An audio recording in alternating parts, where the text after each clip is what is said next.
Big TV effect తో sunburn నిర్వాహకులు book my షోపై Madhapur PS లో కేసు నమోదైంది. పోలీసుల అనుమతి తీసుకోకుండా ఈవెంట్ ఏర్పాట్లు చేసుకోవడమే కాకుండా టికెట్లు విక్రయించడంపై కేసు నమోదైంది.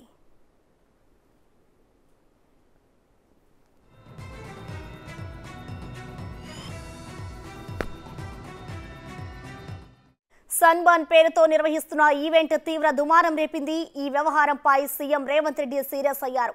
నిన్న జరిగిన కలెక్టర్ల సమావేశంలో సన్బర్న్ ఈవెంట్ పై చర్చ జరిగింది. ఈ ఈవెంట్ కు అనుమతి ఎవరిచ్చారని, ఆన్లైన్లో బుకింగ్లు ఎలా ప్రారంభించారని ముఖ్యమంత్రి ఫైర్ అయ్యారు. దీంతో వెంటనే సైబరాబాద్ సిపి ఈవెంట్ నిర్వాహకుల్ని, బుక్ మై షో ప్రతినిధుల్ని మందలించారు. హద్దు మీరితే చట్టపరమైన చర్యలు తీసుకుంటామని హెచ్చరించారు సిపి అవినాష్ మహంతి. సన్బర్న్ కార్యక్రమంపై బిగ్ టీవీ కథనాలు ప్రసారం చేయడంతో పోలీసులు స్పందించారు. వెంటనే సన్బర్న్ నిర్వాహకులు బుక్ మై షోపై కేసు నమోదు చేశారు.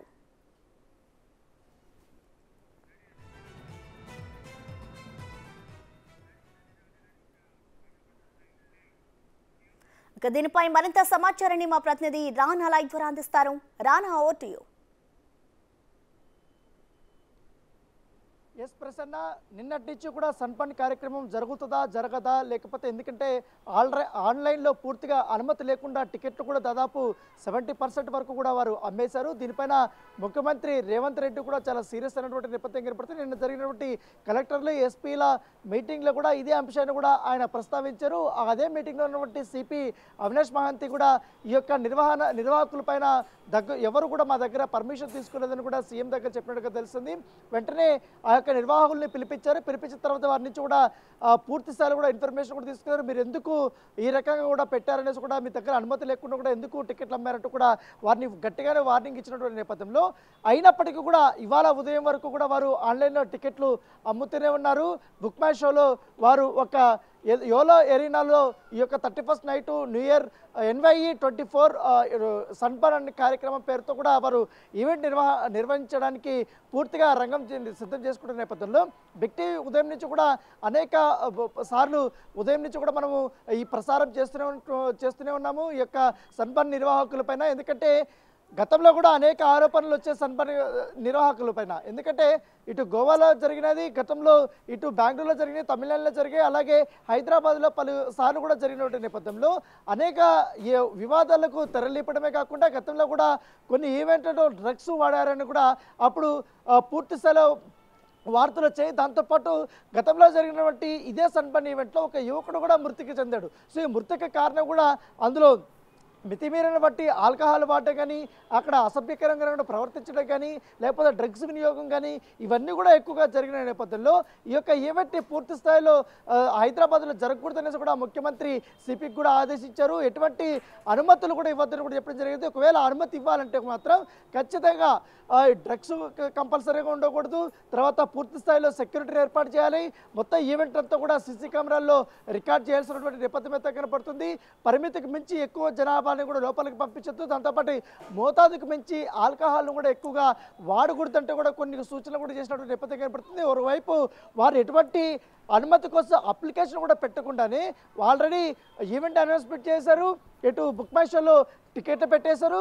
అవి పూర్తిగా సోల్డ్ అయిపోతున్న నేపథ్యంలో ఇటు పోలీసులు ఆగ్రహం వ్యక్తం చేసిన తర్వాత పోలీసులు ఇదే అంశం పైన నిన్న సిపి ఆల్రెడీ ఆయన వాళ్ళకి వార్నింగ్ ఇచ్చినా కూడా అయినా ఆన్లైన్లో పెట్టడం పట్ల ఇవాళ మాదాపూర్ పోలీస్ స్టేషన్లో వారిపైన కేసు నమోదైనట్టుగా మనకు సమాచారం ఉంది. ఇప్పుడే బుక్ మై షో నిర్వాహకులకు కూడా నోటీసులు కూడా పంపించారు. దాంతోపాటు సన్బర్న్ నిర్వాహకుడు ఎవరైతే ఉన్నారో సుమంత్, అతనిపై కూడా కేసు నమోదు చేసినట్టుగా పోలీసులు ధృవీకరించినటువంటి నేపథ్యం అయితే కనపడుతుంది. నిబంధనలు అతిక్రమించడంతో పాటు పర్మిషన్ లేకుండా ఈ రకమైనటువంటి హడావిడి చేయడం పట్ల కూడా పూర్తిగా అతనిపైన కేసులు బుక్ చేసినట్టుగా మనకు సమాచారం ఉంటుంది. దాంతోపాటు మరికొందరిపైన కూడా కేసులు నమోదు చేస్తామని కూడా చెప్పడం జరిగింది. ఎందుకంటే ఆల్రెడీ యోలో అరీనాని అనౌన్స్మెంట్ చేశారు కాబట్టి బుక్ మై షో నుంచి వారు ఎటువంటి పర్మిషన్ లెటర్స్ కూడా తీసుకోకుండా మీరు ఆన్లైన్లో ఏ విధంగా ఈ టికెట్స్ పెడతారంటూ కూడా వారు చెప్పినట్టుగా తెలుస్తుంది. ఈ ధరలు ఎవరు నిర్ణయించారు, దాంతోపాటు ఇక్కడ వారికి ఆల్కహాల్ అమ్మడానికి ఈవెంట్లో ఎవరు ఎవరు పర్మిషన్ ఇచ్చారంటూ కూడా వాళ్ళకి నోటీసులు పంపించినట్టుగా మనకు సమాచారం అంతే. మొత్తం బుక్ మై షో నిర్వాహకులు మాత్రం ఈ ఈవెంట్ కన్ఫర్మ్ అయిపోయిందని చెప్తేనే మేము ఈ టికెట్స్ పెట్టామని కూడా చెప్పినట్టుగా సమాచారం అవుతుంది. వారు అమ్మినటువంటి టికెట్స్ వివరాల యొక్క మొత్తం డీటెయిల్స్ అన్ని కూడా మాదాపూర్ పోలీసులకి ఇచ్చినట్టుగా తెలుస్తుంది. ఇప్పటికే ఈ కేసు సంబంధించిన ఇన్వెస్టిగేషన్ అయితే నడుస్తుంది. దీనిపైన డీసీపీ కానీ ఏసీపీ కానీ సిపి కూడా ప్రత్యేకంగా కూడా దృష్టి పెట్టి ఈ యొక్క ఈవెంట్కి అనుమతులు ఇవ్వాలా లేదని దానిపై కూడా మరొకసారి పై అధికారులతో కూడా చర్చించిన తర్వాత నిర్ణయం తీసుకున్నారు. ఇప్పటి వరకు అయితే సన్బర్న్ ఈవెంట్ పైన ఒక సందిగ్ధత కొనసాగుతుంది. ఒకవైపు కేసు కూడా నమోదైన నేపథ్యంలో ఇప్పుడు అది ఉంటుందా లేదా అనేది కూడా ఒక మీమాంస అనేది కొనసాగుతున్నటువంటి నేపథ్యం అయితే కనపడుతుంది. గతంలో కూడా ఇదే సన్బర్న్ కార్యక్రమం కచ్చుబాలు స్టేడియంలో జరుగుతున్నప్పుడు కూడా అప్పుడు కాంగ్రెస్ పార్టీలో ఉన్నటువంటి వి హనుమంతరావు కానీ ఎన్ఎస్యు కానీ అలాగే యూత్ కాంగ్రెస్ కానీ వారందరూ కూడా ధర్నాలు చేసినటువంటి నేపథ్యం అయితే కనపడుతుంది. అసాంఘిక కార్యక్రమాలు ఈ యొక్క సన్బర్న్ కార్యక్రమంలో జరగబోతున్నాయి.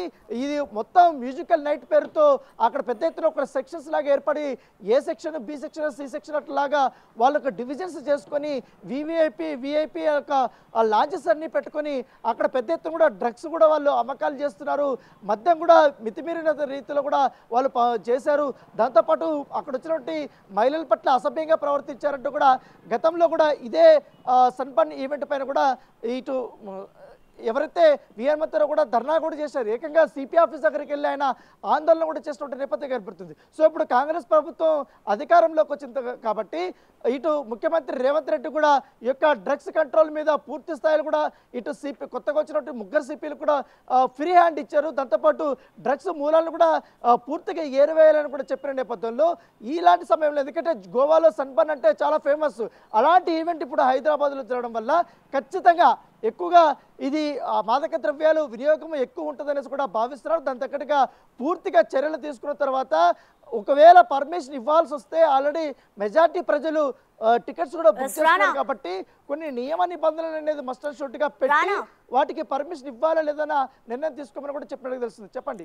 ఎస్ రానా, అంటే ఇప్పుడైతే పోలీసులు ఈ సన్బర్న్ ఈవెంట్ కి పర్మిషన్ లేదు, ఈవెంట్ కూడా నిర్వహించొద్దు అంటూ కూడా చెప్తున్నారు. మరి ముందుగానే కొంతమంది బుక్ మై షోలో టికెట్స్ బుక్ చేసుకున్న వాళ్ళు ఎవరైతే ఉన్నారో వాళ్ళకి మళ్ళీ అమౌంట్ రిటర్న్ బ్యాక్ చేసే అవకాశం ఏమైనా కనిపిస్తుందా రానా? ఖచ్చితంగా ఇప్పుడు కేసు అయితే నమోదైంది కాబట్టి ఆల్రెడీ నిర్వాహకుడు సంపత్నిను అలాగే బుక్ మై షోకి సంబంధించి ఎవరైతే నిర్వాహకులు ఉన్నారో వాళ్ళు కూడా పోలీసులు మరొకసారి పిలిపించబోతున్నారు, విచారణ చేయబోతున్నారు. ఒకవేళ ఈ షో మొత్తం పూర్తి స్థాయిలో క్యాన్సిల్ అయిపోతే వారికి రీపేమెంట్ ఏ స్థరాలు ఉంటాయి. ఎందుకంటే వాళ్ళందరూ కూడా విత్ జిఎస్టీతో కలిపి వారు ఆన్లైన్ పేమెంట్లు చేశారు కాబట్టి బుక్ మై షోలో వారికి రీపేమెంట్ ఏ విధంగా ఉంటుంది అనేది కూడా వారి నుంచి కూడా ఇన్ఫర్మేషన్ కూడా తెలుసుకునే అవకాశం ఉంది.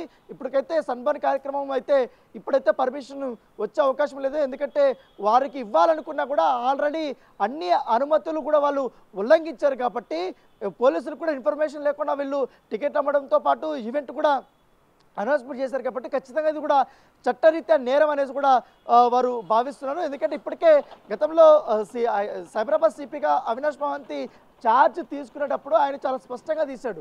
ఎందుకంటే న్యూ ఇయర్కి సంబంధించినటువంటి సెలబ్రేషన్స్లో పాల్గొనబోయేటువంటి ఏ ఈవెంట్ మేనేజర్ అయినా ఏ ఈవెంట్ నిర్వాహకులైనా ఖచ్చితంగా కొన్ని నియమ నిబంధనలు పట్టుకొని సైబరాబాద్ కానీ హైదరాబాద్ కానీ రాచకొండ పోలీసులు ఇచ్చినటువంటి ఆ ఫామ్ ఏదైతే ఉందో ఫామ్ నింపి పర్మిషన్ వచ్చిన తర్వాత మాత్రమే ఈవెంట్ యొక్క డీటెయిల్స్ని అనౌన్స్మెంట్ చేసుకోమని కూడా చెప్పారు.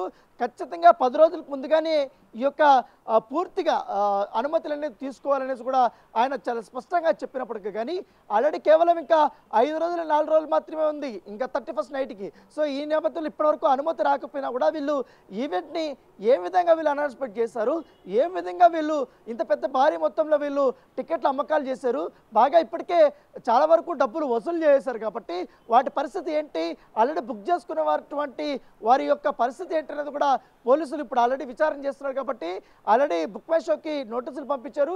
సంపత్ నుంచి కూడా ఆయన అరెస్ట్ చేసిన తర్వాత పూర్తిగా వివరాలు అయితే మనకు వచ్చే అవకాశం ఉంది. రీపేమెంట్ ఎప్పుడు జరిగే అవకాశం ఉంది. ఒకవేళ షరతులతో కూడినటువంటి పర్మిషన్ ఇస్తే మాత్రం దాన్ని ఎలాంటి షరతులు పెట్టాలన్న దానికి కూడా పోలీసు ఉన్నతాధికారులు చర్చించిన తర్వాత నిర్ణయం తీసుకుపోయే అవకాశం ఉంది.